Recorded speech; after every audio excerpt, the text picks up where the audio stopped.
Okay, so again, I wanted to kind of talk about a few things that I didn't get to cover yesterday in the message, but I feel like is beneficial for each of us and for each of our staff and really for our dream team and then our church. So we were talking about being equipped, and I want to talk from this idea of when and then. When and then. So we saw here in Ephesians chapter 4 that Christ has given gifts to men. But then I look here at verse 11. So Ephesians chapter 4, verse 11, it says this: "It was he who gave some to be apostles, some to be prophets, some to be evangelists, and some to be pastors and teachers." Now, I think we need to identify that some. So what that means is that there's a few that are these roles, but here, look at the transition: to prepare God's people for works of service. We can't have a church full of prophets. Yeah. We can't have a church full of apostles. We can't have a church full of those things, but we do need them. And then that transition takes place to to prepare God's people for works of service so that the body of Christ may be built up, so that the church can grow, so that people can grow, so that the church as an organization and as individuals can grow, until we all reach unity in the faith and in the knowledge in the Son of God and become mature. So I think that's important for us to understand. Equipping and maturity are linked. Mm-hmm. So the growth of people and the growth of our lives is directly linked to how well we are equipped. In our gifts, in our faith, in our walk with Jesus, those things are really key. And Paul makes that link.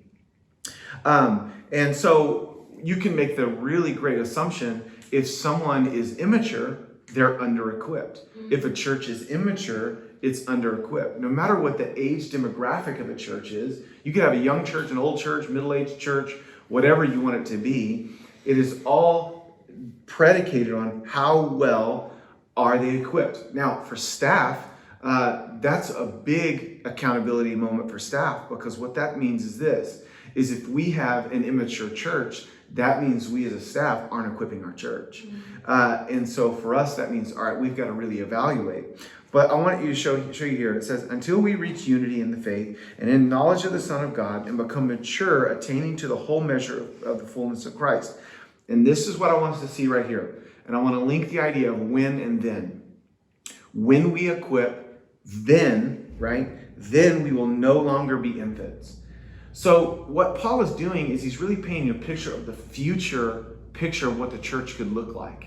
Then, right? So Paul's pointing, going like, do you see down the road? Do you see the power that this can contain? Do you see the potential of what's in store for people and the church? I mean, you see that when and then. When and then. There's a linkage there. Then we will no longer be infants tossed back and forth by the waves, blown here and there in every wind of teaching, and by the cunning and craftiness of men in their deceitful scheming. So we all have seen it. We've experienced in our own life where we have the ups and downs, the committed, the not committed, the in and out, all the kind of like back and forth. And I thought about that. I've got an 18-month-old, and at any moment I can just go pick him up and move him wherever I want him. I think sometimes that's what under-equipped people look like. Anybody, any narrative, any ideology, any newfangled social structure can just go like, here's what you need to care about. Yeah. Or here's what you need to give your life to. Or here's what you need to become overly involved in. Well, you guys can't see Tegan right now, but what I can't ever imagine doing is just picking Tegan up and trying to move him. Because Tegan is a full-grown man, right? And I think about that, can you imagine just going and grabbing Tegan, like, come over here? He's probably going to be like, get your hands off me. This is where I want to be. But let's see that in the spirit, right? Let's see that in our faith. Mm-hmm. And too often, with social media, with the news, with people, it's like, oh, we got to chase this, or we got to chase that, or I got to throw my life into that. And what Paul is saying is, when people are equipped, then they're immovable. Right. Then they're faithful. Then they're pillars of the church. Then they're a bedrock that God can build on and use, rather than just being a child that's moved back and forth, right? I mean, you've seen kids, you're like, here's a little candy, come over here. And they're suckered into coming and doing whatever you want to do.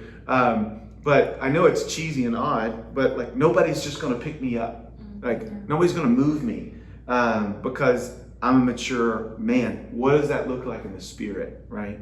What does that look like in our faith? So let's go to practical applications just for our staff and possibly our dream teamers. So the first thing is, who are the faithful people?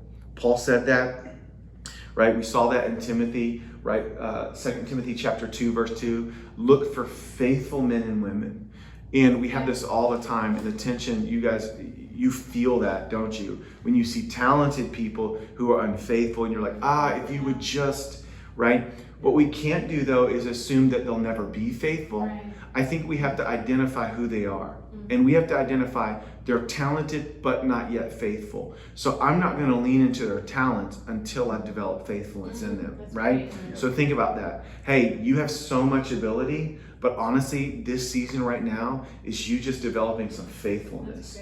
Now, if I know somebody who's faithful and I see faithfulness in them, I can have those conversations and go, hey, I need to develop some ability in you because you are faithful. So it's not that we don't use people if they're unfaithful. We just know, okay, we just got to spend some seasons developing that. Second thing is this, and it's really important for each of us and our dream team leads, our Connect group leaders, our staff, is this: how are we providing opportunities? Sometimes as a staff, we just rush to do it all, but maybe there's even moments where we can, hey, send a text message, or hey, get on a phone call, or hey, come meet me here, I'm thinking through these things. I would do everything I can. If I can do it with somebody, do it with somebody. Like, I think that's so key. Yes, you can do it by yourself, and yes, you can go down the ideology of if you want a job done good, do it yourself. Well, we want more than just the job done. We want the people done. You know, it's a cheesy saying, but some churches use people to grow the ministry. I want us to use the ministry to grow the people. See what I'm saying? Third one is, so after we've identified faithful people, after we've provided opportunity for people to be equipped, third one is begin to provide tools and feedback.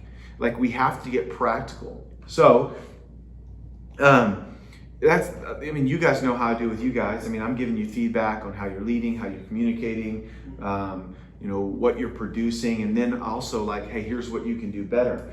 I don't think we need to be afraid of feedback with people, right? And actually going like, hey, I love the way you've been faithful. Here's how I think you can take your musicianship to the next level. Hey, I love how you've been leading your teams, but I think here's a step that you can go further. I think we need to have regular feedback for people, because here's what feedback tells people. You've thought about me and you want me to get better. And really loving, kind, like in a kind but blunt way. I don't think we need to be afraid of feedback. Feedback is not like this, like you're the worst person ever. Feedback is actually like, hey, there's really potential in you. Let me help you.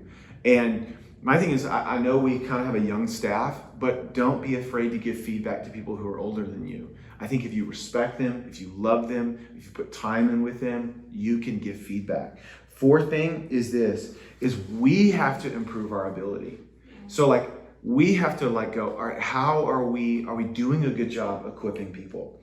And a real easy way to know that is this: who's doing it with me? Yeah.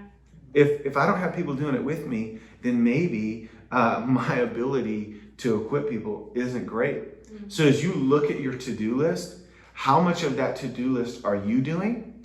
How much of that to-do list are you doing with somebody? And how much of that to-do list is somebody else doing? That's the money. That's the zone right there.